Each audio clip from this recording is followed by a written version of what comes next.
جهلك داعش هێرشی سەرهێزên کوردی لە ڕۆژاوای کوردستانێت کە جهێلەکەدن هێرشên بەردەوامên بێناوبەرên بێناف یەن ئارتێشا تورکیە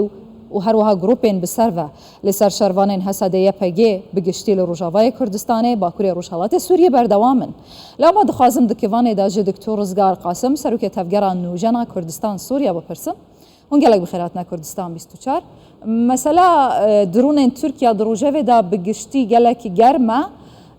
Bi taybetî di vê demadawiyê de ew dron ji aliyê gropên ser bi Tirkiye ve Tirkiye li dijî hêzên Kurdî li Rojava gelek dihêne bikarînan. Mînak bêjim ji destpêka vê mehê û heta niha neh caran neh şervanan canê xwe ji dest daye. Hûn çawa dinirxînin? Belê var baş bo temaşevanê televizyona we. Bêguman yani kontina me ji vê ekêre ji di aliya ez karim pê bikarim. Alîk jê neserketina Tirkiyê hek lempa kesk bistîne ji bo hêzê xwe derbas biyan jî bi artêşa xwe derbasî sînorê Rojavayê Kurdistanê bibe û Bakur û Rojhilatê Sûriyê wek çawa li Efrîn û heta serê Kanê kir lê vê carê bi ser neket hek lempa kes ne ji Amerîka ne ji Rûsya jî bistîne lê li beramberî wê muqabilî wê yekê ez bawerim ji alîkî di mere lê binere wisa tê diyar kirin hek Rûsya û Amerîka jî ew lempa kes danê dê ji bo dronê xwe pêk bîne û ji aliyê mitbeya giran jî topbarankira giran jî ji aliyê sînor bavê ji aliyê Rojavayê Kurdistanê. Ez karim vê yekê bînim ziman ji alîkî dide jî ana we jî anî ziman we di nûçadî got yani çendî êrişê dewleta Tirkî faşist li ser Rojavayê Kurdistanê bi dronê xwe vê dema dawî bi kesafet û bi tundî pêk dîn û bi medfeya xwe jî pêr pêr jî êrişên Daeş, êrişên grupên teror li aliyê dijî ne tenê Daeş li aliyê Rojavayê Ferêt û Daeş jî ew jî êrişê wan bi van êrişê Tirkar xurtir dibin. Ev tê wê wateyê hek girêdanek di navbera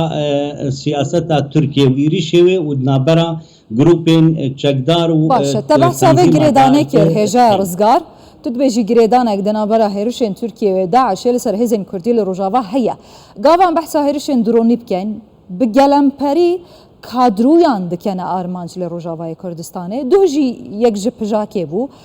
Em behsa cêgira Mazlûm Ebdî nekin. Lê bi gelemperî kadro dibine armanc. Ev pirsiyarekê li bahewe drûst nake kê navnîşanan dide kî li pey aşkerakirina cihû û navnîşanaya bi hêzên Tirkî û destûdarên wan? Yani divê de mesela ez bi zelaltir bêjim armanca dewleta Türk bi rastî li ser zimanê rayedarê wan û divan êrişê wan dijî xuyane rast e kesên navdar û kadir dike armanc xwe lê bi hicet û behana wê jî kesê sivîl dike armanc xwe nimûne li taxa Sînaa berî çend roja sê zarok hatin kuştin. Gelek kesê sivîl hatin kuştin. Yani di vê yekê de dewleta Türk li ser zimanê rayedarê wan ew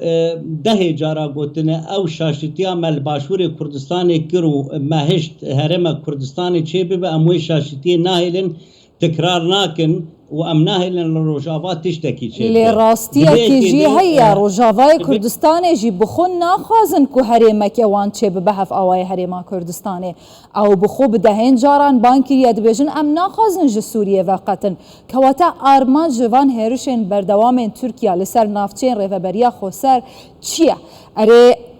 artêşa Sûriyeyê hikûmeta Sûriyê gulupa kesek herkiriye eger erê wiha ye ji xwe evrûkê jî Rûsyê digel civata min bi civiya bû dîsa behsa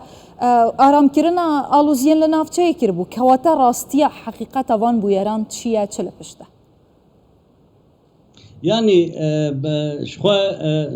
جبو به پرساوج است خوازم زلالی بجم ده هندر سیاست دانستاندن شخوا سیاست هر آلیک جالین ایرو هبو نوان لسوریه هیه چه روجاوای کردستان به تایبت چه بگشتی بگلمپری لسوریه هیه هر یک همی سیاست کن تکلیه گشاب هبر هیه تکلیه روسا به جالی کی ده او تناقضات و نبر نیکبونا بر جواندیات نبر روسا و ترکا دلگلک دبیرده لیل سوری سیاست مقایدات آپیکته امریکا چه هزی ایرولور هیه سیاست مقایدات آپیکتن روسیا جی نرینا مده ام بگن پرسا از دور ناخم دهندر وان مقایدات آده و دهندر اف سیاست و گفتو سیاست نابراوی و ترکی ده پشتی ازما پشتی کنفلیکت و ازما اوکراینیا و روسیا هک یک از دور ناخم هک روسیا جی احداثیات آده دوان لسر تفگرا